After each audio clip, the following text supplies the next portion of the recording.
Hola, mis queridos hermanos y hermanas, bienvenidos a una nueva semana del estudio de Ven Sígueme.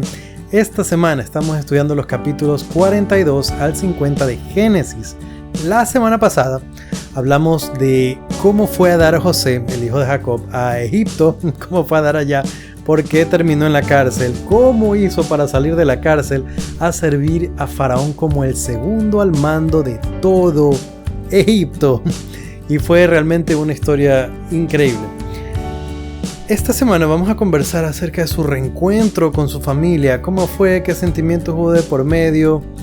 Vamos a estar aprendiendo cosas acerca del perdón.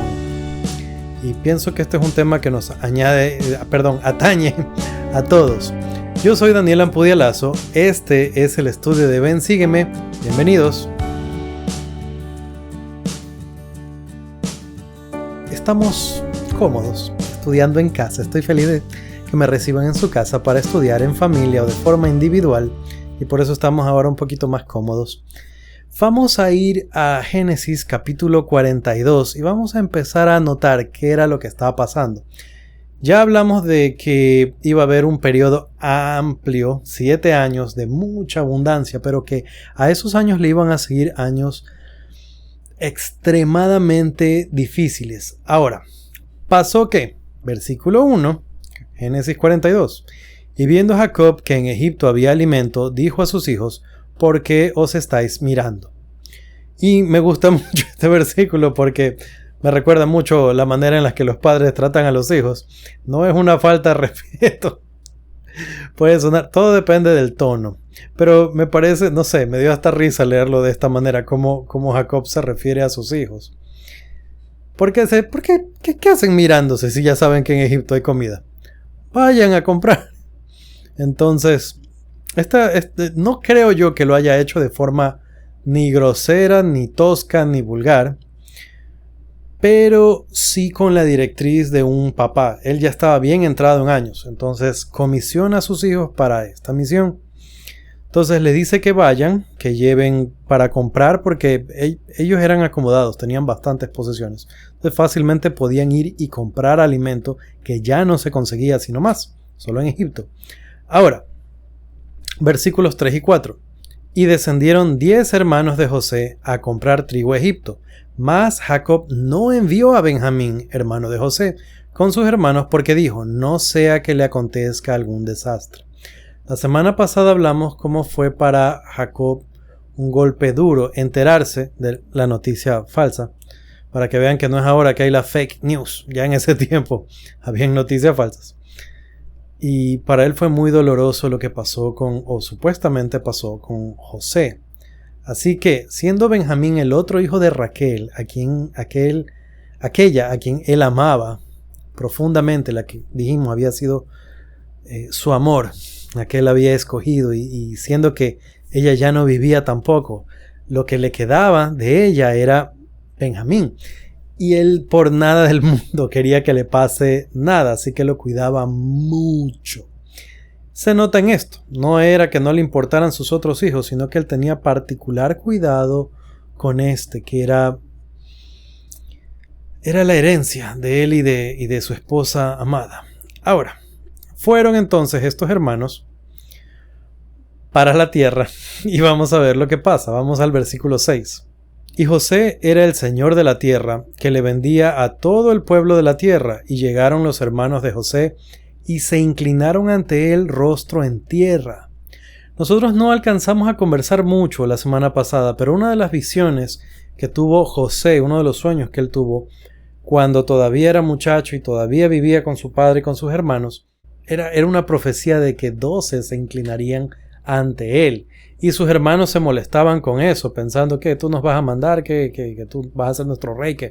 Pero incluso hay una ocasión en la que Jacob, su papá, le llama la atención, diciéndole: ¿qué es esto? ¿Qué has soñado? ¿Acaso yo me voy a inclinar ante ti también? Entonces era una situación, por decirlo así, incómoda aún para José, porque en esa época no se hablara de que él interpretó el sueño, sino que eso fue lo que entendieron correctamente su papá y sus hermanos. Ahora, en este momento vemos el cumplimiento de eso, pero no ha terminado. Eso no es todo. Vamos a leer el versículo 7. Y cuando José vio a sus hermanos, los reconoció, mas hizo como que no los conocía y les habló ásperamente y les dijo: ¿de dónde habéis venido? Ellos respondieron: de la tierra de Canaán para comprar alimentos. Para mí es interesante, José los reconoce, ellos no lo conocen a él y él los trata inicialmente de forma áspera. Yo pienso que esto podría haber sido una combinación de disfrazarse ante ellos, de no mostrar quién era, cambiar su voz, pero seguramente también había el choque de encontrarse con quienes lo vendieron, lo ataron, lo amarraron, planearon matarlo y bajo el buen consejo de Judá, si no me equivoco, y también la preocupación de Rubén, el mayor, finalmente no lo hicieron, pero lo vendieron. Entonces yo me imagino que por bueno que haya sido José, igual el momento de verlo fue un impacto, fue una situación. Entonces les habla ásperamente.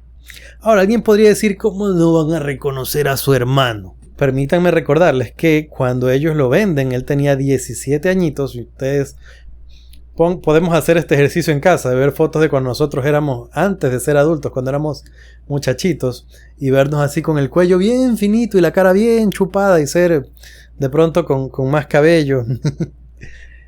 Y estas fotos de antes y después, claro, uno viendo uno al lado del otro podemos decir: claro, sí, es la misma persona, pero uno puede cambiar mucho con los años. El manual dice que habían pasado, estoy hablando del manual de instituto, que habían pasado aproximadamente 22 años.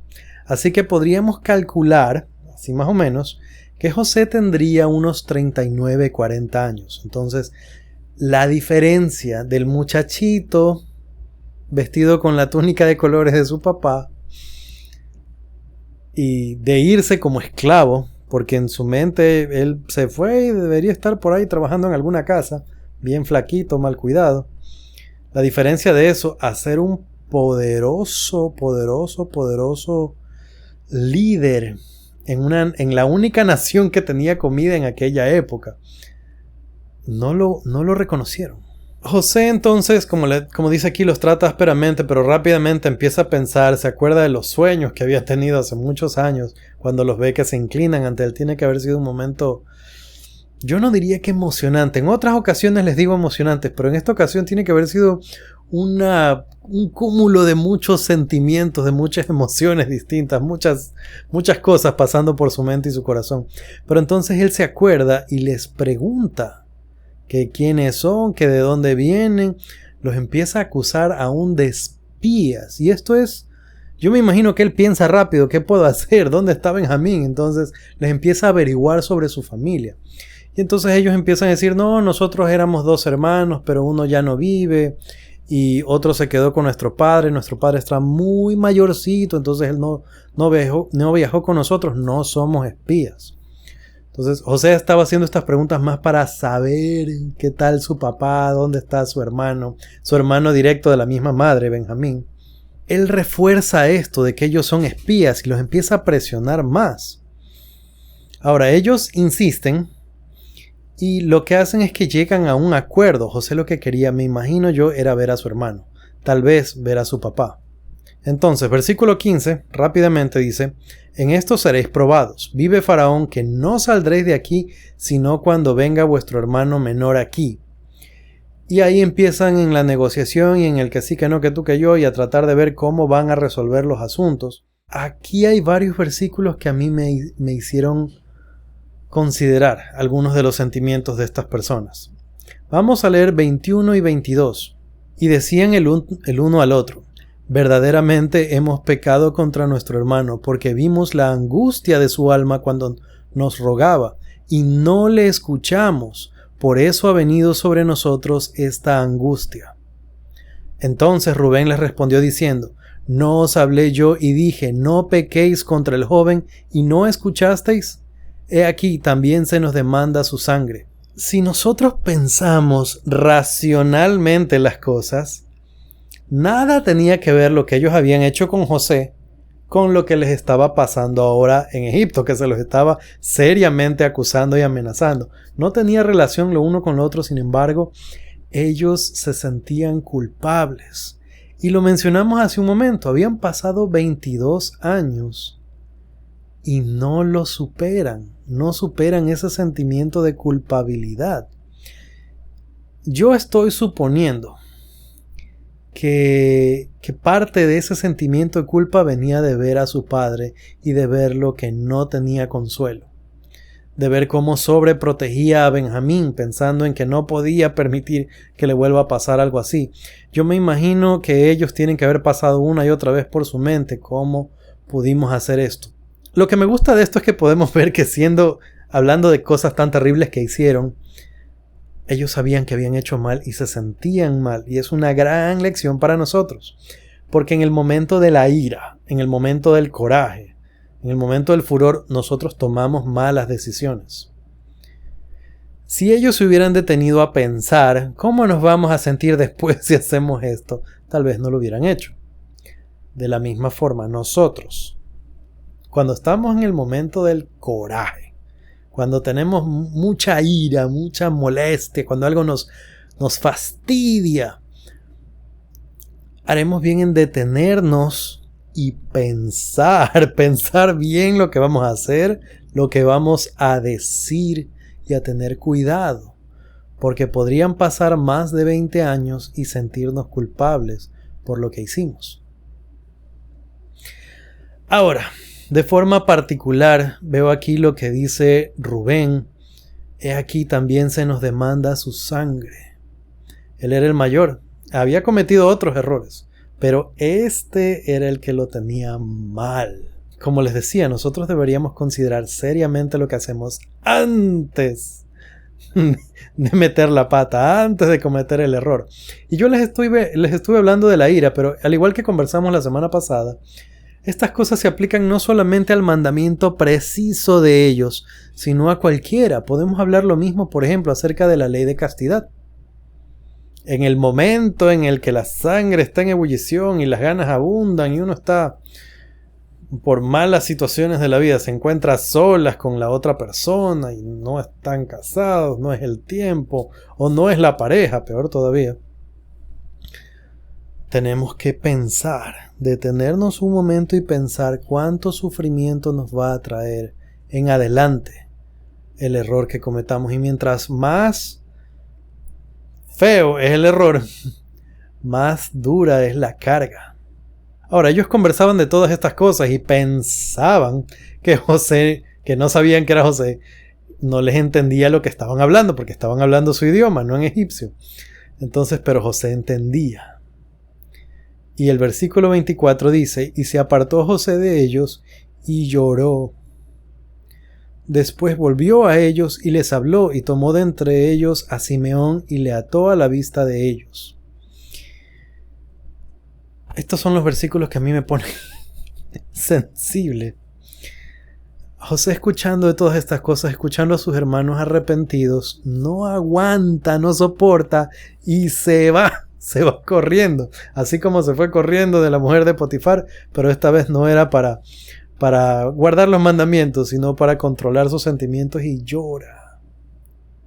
Dentro de todo es algo bonito, porque inicialmente él habla con aspereza, habla siendo duro. Ya dijimos que hay una multitud de razones para ello, pero escuchar a sus hermanos así le llega al corazón. Y bueno, él dice que toma a Simeón y lo ata, y en adelante les dice, bueno, él se queda aquí conmigo como prenda, podríamos decir, y ustedes vayan y si van, y ustedes pueden regresar por él, pero traen a su hermano.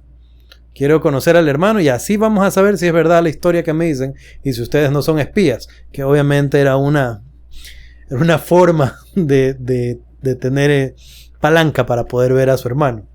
Ahora, algo pasa y es que ellos están de acuerdo, entonces no les queda más tampoco.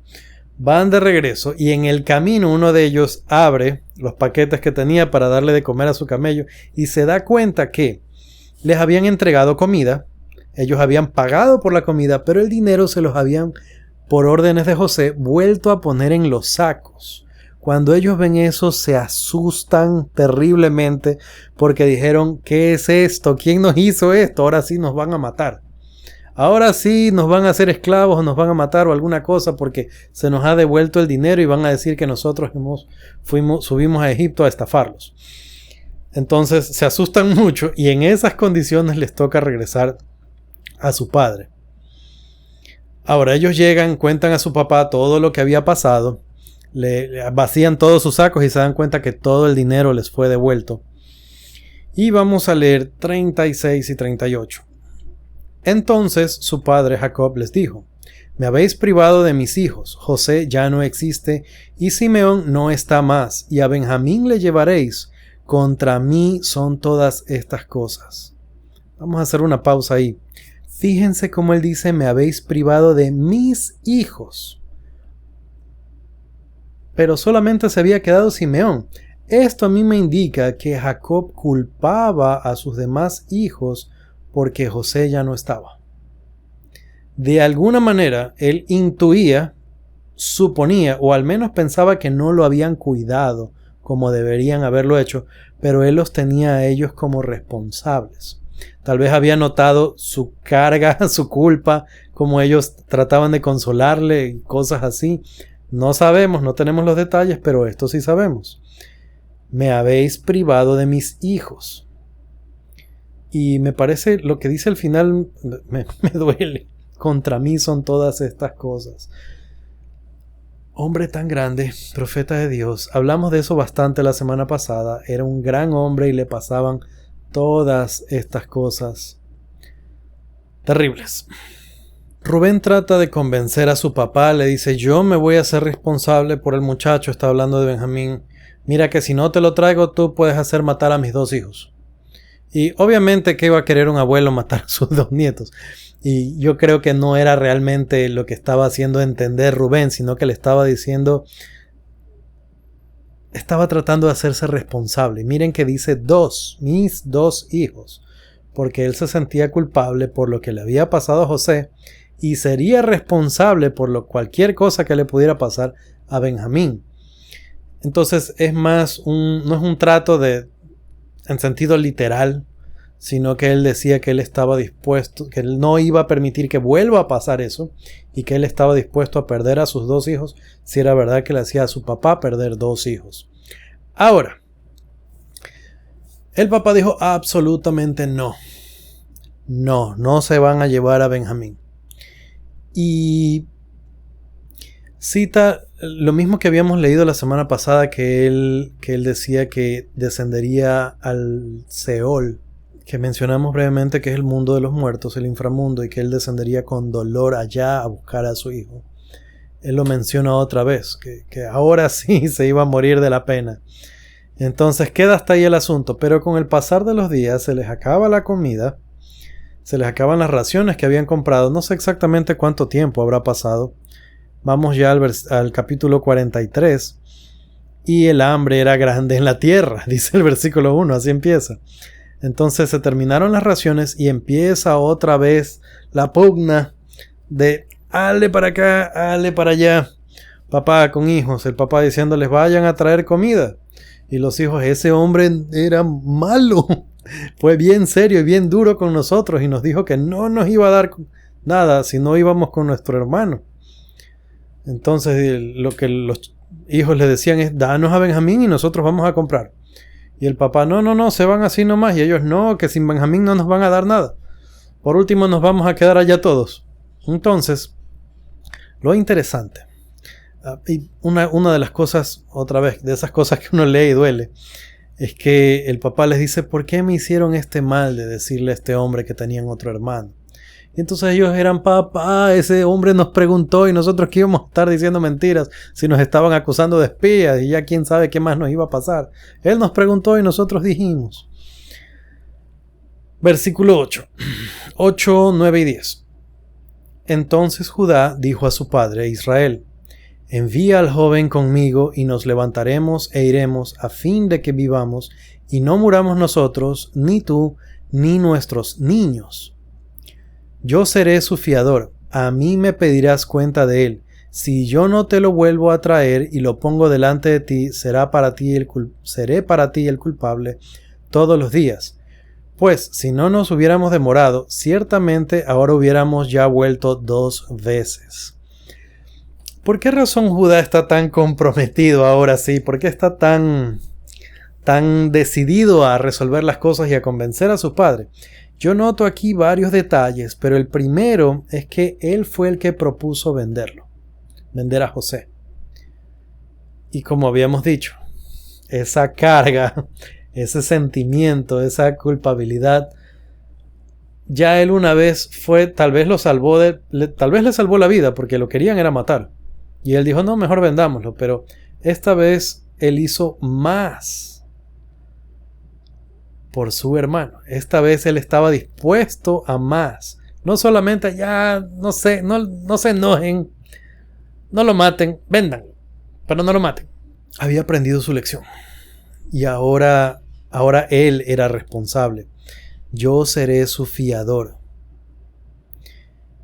Otra cosa interesante es que él dice que se salven para que no muramos ni tú ni nuestros niños. Ellos ya estaban también pensando en sus familias y en sus hijos, porque todos iban a morir de hambre sin comida. Y por último, la frase cerradora, si no estuviéramos tanto hablando de esto, ya hubiéramos regresado 2 veces. El hombre estaba decidido a convencer a su papá y a conseguir comida para su familia y a cuidar, hacer lo que sea necesario para cuidar esta vez sí a su hermano.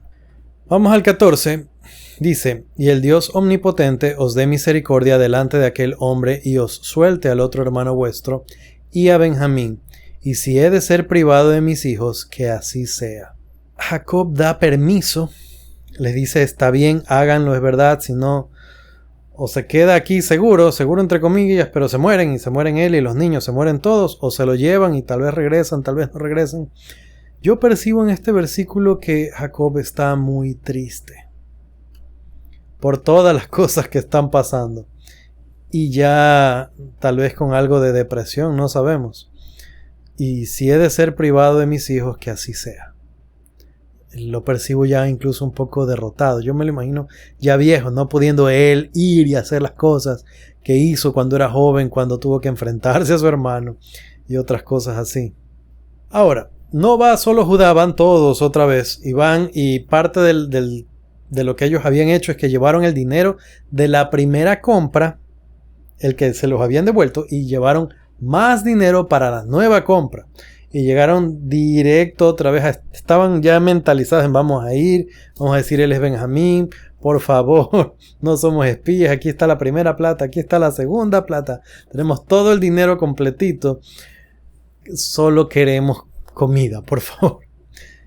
Y de hecho llegan directamente a postrarse una vez más ante José. Ahora José otra vez los ve de lejos, ya sabe quiénes eran, y los trae, no para recibirlos en el despacho, por decirlo así, no sé en dónde atendían a la gente, pero algún lugar de trabajo tiene que haber sido, pero se los lleva ya a una comida, o como decimos comúnmente, a una comilona. Manda a los siervos a que le maten un animalito y traigan comida fresca para comer con sus hermanos, y arma banquete, arma una fiestota para recibirlos, pero ellos seguían preocupados. Ahora, estaban más preocupados todavía porque se los llevaron aparte, no los atendieron como normalmente y estaban así como, híjole, ¿qué será que va a pasar? 27. Entonces les preguntó él cómo estaban y dijo, vuestro padre, el anciano que dijisteis, ¿lo pasa bien? ¿Vive todavía? José ya no, aquí ya yo veo que ya no se les aguantaba, ya quería saber, quería ver, quería estar. Entonces ellos responden que él está bien y se inclinan otra vez, le hacen reverencia. Otra vez, se cumplen otra vez los sueños. Ahora ellos hacen esto y José ve a Benjamín entre ellos. Les pregunta, ¿es ese vuestro hermano menor de quien me hablasteis? Tenía que estar con todo.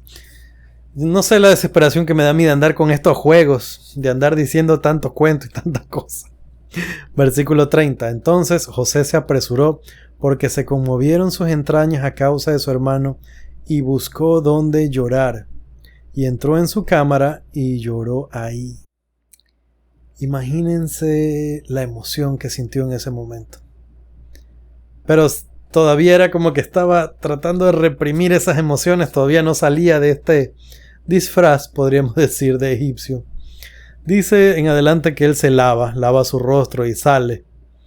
Pide que se les ponga pan y a su hermano hace que le sirvan muchísimo más. Todos eran sus hermanos, pero Benjamín era hermano de la misma madre. El versículo 34 indica que a todos les sirvió muy bien, pero a Benjamín le sirvió 5 veces la cantidad que al resto. Y yo estaba pensando en caramba, cuánta preferencia. Pero bueno, 5 veces, una exageración. No creo que inclusive habría podido comer 5 veces más que sus hermanos. Pero bueno, continuemos. Ahora, él todavía no les dice nada, no se da a conocer a sus hermanos. Le pide a sus siervos que por favor les llene los bolsos de comida, que los mande de regreso. Y la copa de plata de la que José tomó durante esta comilona, esta fiesta, mandó que se la escondan en uno de los paquetes que ellos llevaban. Y obviamente toda esta operación era porque él quería estar con su hermano y estar a solas. Ahora entonces ellos avanzan, van felices, comidos, con mucha comida, y el siervo de José los alcanza y les dice: hey, ¿qué pasó? ¿Por qué ustedes han hecho este gran mal? Revisemos sus cosas, y les saca la copa. Entonces, les dice: ustedes tienen la copa. Y ellos: no, nosotros no somos ladrones. ¿Qué pasó? Ninguno. Si encuentras la copa, nos matan a todos, o somos tus esclavos, o lo que sea. Aparece la copa. Y otra vez ellos así: no, ¿por qué? Entonces veamos lo que pasa al regreso. Versículos 15 y 16. Y les dijo José: ¿qué acción es esta que habéis hecho? ¿No sabéis que un hombre como yo sabe adivinar? Entonces dijo Judá: ¿qué diremos a mi señor? ¿Qué hablaremos? ¿O con qué nos justificaremos? Dios ha hallado la maldad de tus siervos. He aquí, nosotros somos siervos de mi señor, nosotros y también aquel en cuyo poder fue hallada la copa. Una vez más, aquí vemos que el que está tomando las riendas del asunto es Judá. Y se nota la desesperación en sus palabras, se nota cómo estaba preocupado, no sé en qué estaría pensando, en ay, mi papá, y yo me comprometí y tanta cosa, y él es el que toma las riendas para resolverlo. Ahora empiezan en la negociación y eventualmente están en esto de decir: no, todos nosotros nos vamos a quedar, vamos a ser tus siervos. Y José responde: no, yo solamente quiero aquel donde estaba la copa, porque él va a ser mi siervo. El resto no, porque no sería justo. Y obviamente había escondido esto en los paquetes de Benjamín, porque quería estar con él. Versículos 30 al 31. Ahora pues, cuando llegue yo a tu siervo, mi padre, si el joven no está conmigo, como su alma está ligada al alma de él, sucederá que cuando no vea al joven morirá, y tus siervos harán descender las canas de tu siervo nuestro padre con dolor al Seol. Aquí están abogando a los sentimientos de este extraño para ellos, que por favor no se quede el muchacho. Versículo 33. Te ruego por tanto que quede ahora tu siervo en lugar del joven por esclavo de mi señor, y que el joven vaya con sus hermanos. Miren la transformación de Judá. De ser el que vendió a su hermano como esclavo, a ser ahora el yo voy a ser esclavo, libéralo a él. Yo voy a pagar el precio por él. Hemos dado la vuelta completa y yo estaba pensando bastante en estas cosas. Para los fines de Dios pasaron todas estas dificultades. De otra manera, ¿cómo habría aprendido Judá lo que aprendió y llegar a ser completamente otra persona más de 20 años después? Y estaba pensando, ojalá a nosotros no nos tome tanto tiempo.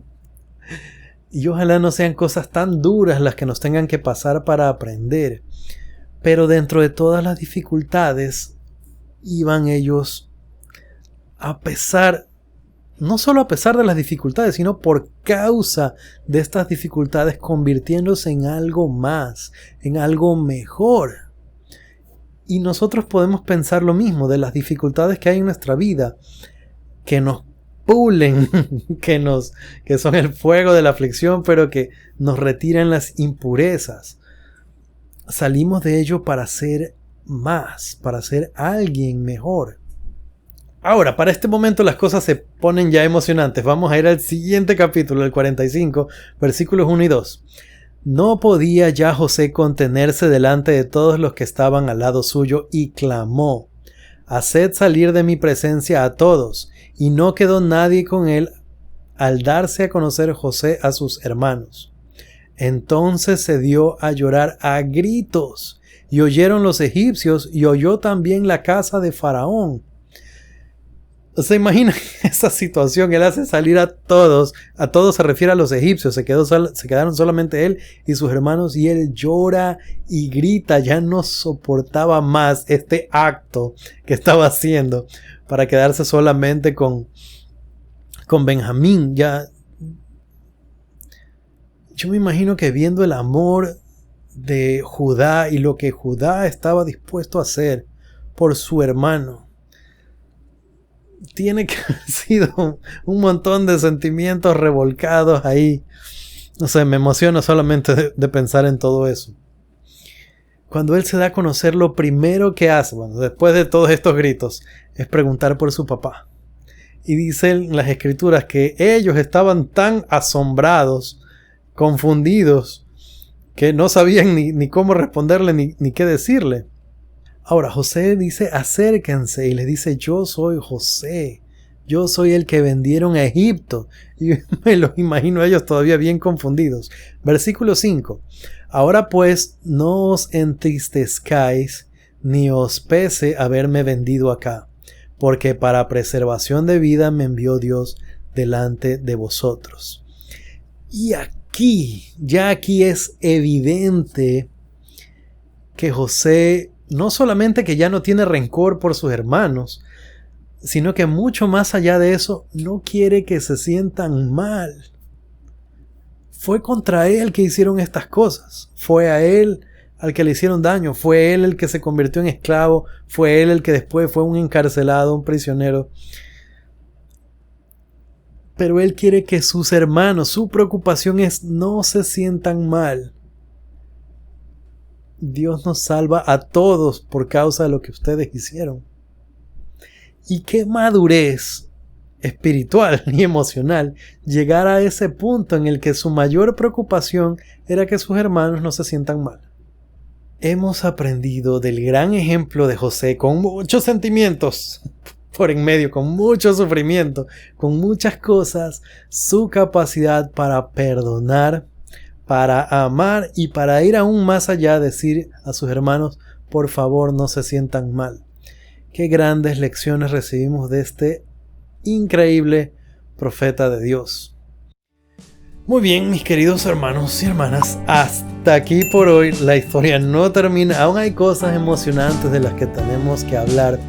Si han disfrutado de este video, no se olviden dejar su like. Yo he aprendido muchísimo de estas escrituras y me han traído muchos sentimientos. Es un día de muchas emociones. No se pierdan la segunda parte porque tenemos todavía la conclusión de esto y algunas cosas más. Conmigo será hasta la próxima.